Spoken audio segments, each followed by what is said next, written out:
मेरे पीछे जो कार्यालय देख रहे हैं वो वही जगह है जहां से अब जमीनों की लूट और रजिस्ट्री के जरिए की जा रही है। पहला मामला तिलोई तहसील के गहड़ी गांव का है। एक रिटायर्ड फौजी हरपाल सिंह ने तहसील तिलोई में आयोजित संपूर्ण समाधान दिवस पर जिला अधिकारी अमेठी निशा आनंद से शिकायत दर्ज कराई कि उनकी 5 बीघा जमीन 24 दिसंबर 2024 को फर्जी तरीके से बेच दी गई, जबकि वो अपने बंधक कार्यालय आए ही नहीं। सुनिए बुजुर्ग फौजी ने क्या कहा। निवासी गड़ेरी तिलोई, मैं यहाँ का गड़ेरी निवासी हूँ। मेरी जमीन फर्जी तरीके से किसी ने बैनामा करवा लिया है दिसंबर महीने में, जो कि कल पता चला मुझको। उसके बाद हम यहाँ रजिस्ट्री ऑफिस में आए, दे रहे हैं कि हमारा फर्जी और इसका निदान किया जाए, हमारी जमीन अपन उचित कार्रवाई प्रशासन करे। कितने दिन पहले आपका जो है बैनामा करवा दिया गया और कितनी जमीन बैनामा हो गई है? 5.5 बीघे के करीब। 5.5 बीघे फर्जी जमीन बैनामा कराई गई 24 दिसंबर 2024। हाँ। और जांच के बाद एक महिला सहित 8 लोगों को गिरफ्तार करके जेल भेज दिया, लेकिन मामला यही समाप्त नहीं होता है। उसी गांव के एक और ग्रामीण ने आरोप लगाया कि उसकी जमीन भी फर्जी दस्तावेजों से हड़प ली गई है। अब प्रशासन जांच कर रहा है, लेकिन सवाल है महाजीय सहयोग है या सुनियोजित साजिश। अब कहानी आशापुर गांव की, जहां की एक बुजुर्ग महिला रजिया स्वास्थ्य राज्य मंत्री महेश्वर सिंह से जनता दरबार में मिलकर यहाँ की गुहार लगाती है। उसका कहना है कि उसके पति की जमीन धोखे से किसी और के नाम करा दी गई और अगले ही दिन उसके पति की मौत हो गई है। सुनिए बुजुर्ग महिला रजिया को, जिसने क्या कहा। क्या नाम है दादी आपका? कहाँ से आती हैं आप? क्या समस्या है आप लोगों की? जमीन का मामला है। आदमी का दिमाग की हालत सही नहीं रही और सकलेन अपनी गाड़ी से हमारे आदमी को बैठा कर ले जाते थे। कौन सकलेन, कौन है ये? आशापुर के। अच्छा, तो ले जाते थे। उसके बाद में हमारा आदमी का तबीयत सही नहीं था। मैं जो है 3.65 लाख 65,000 का पूरा खेत हमारा गिरवी रहा। अच्छा। हम अपने आदमी का इलाज करावा, अपने जोर भर बहुत कुछ करावा। उसके बाद हमारा आदमी खटिया बेड पर पड़ा रहा, घर पर पड़ा रहा।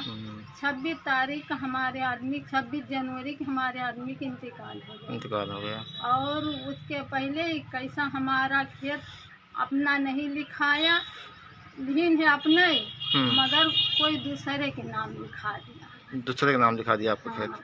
हमारी जमीन लिया है अपने, तक लेने लिया है, मगर दूसरे के नाम लिखा दिया है।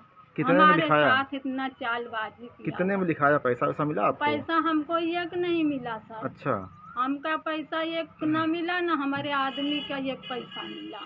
को हमारे एक को पैसा मिला नहीं ना साहब। नहीं, इसमें तो आप उसमें तहरीर में लिखा हुआ 25 लाख रुपए की जमीन थी, 5 में जो है हमें पैसा एक को मिलवे नहीं भा, न हमारे आदमी के जेब में एक पैसा रहा, न घर पर रहा। हमारा 3,65,000 पर पूरी खेती हमारा गिरवाई हो गया था।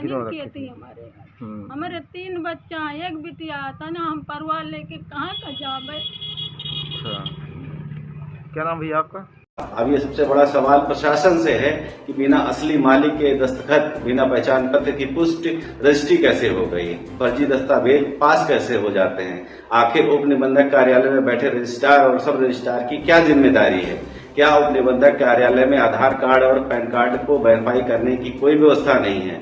जब एक छोटा सा दुकानदार भी आपका आधार कार्ड लेकर ओटीपी से पहचान कर सकता है, तो फिर करोड़ों की जमीन की रजिस्ट्री कराने वाला सरकारी विभाग इतना लापरवाह कैसे हो सकता है? सरकारी रजिस्ट्री पर भारी भरकम शुल्क वसूलती है सरकार, तो सवाल ये भी है कि क्या उस पैसे से व्यवस्था को सुरक्षित बनाने की कोशिश की जा रही है या नहीं की जा रही है। और जब आप रजिस्ट्री कराने जाते हैं तो आपको बाहर ही बता दिया जाता है कि अंदर का खर्चा देना पड़ेगा, तो पूछना बनता है कि पैसा अंदर तक किन किन कर्मचारियों तक पहुंचता है। अगर प्रशासन ईमानदारी से पिछले 1 महीने की सभी रजिस्ट्री की सूची निकाले और खरीदारों से पूछे कि कितनी रिश्वत ली गई है और कहे कि हम आपको पैसा आपका जितना भी रिश्वत का दिया गया है वापस दिलाएंगे, तब ही दूध का दूध पानी का पानी हो जाएगा।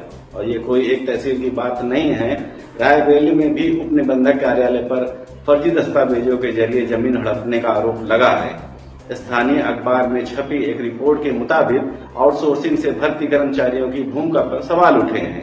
अब जरूरत एक सख्त और पारदर्शी व्यवस्था की है, जहां हर दस्तावेज का डिजिटल वेरिफिकेशन हो और हर अधिकारी जवाबदेह हो और एक पीड़ित को न्याय मिले।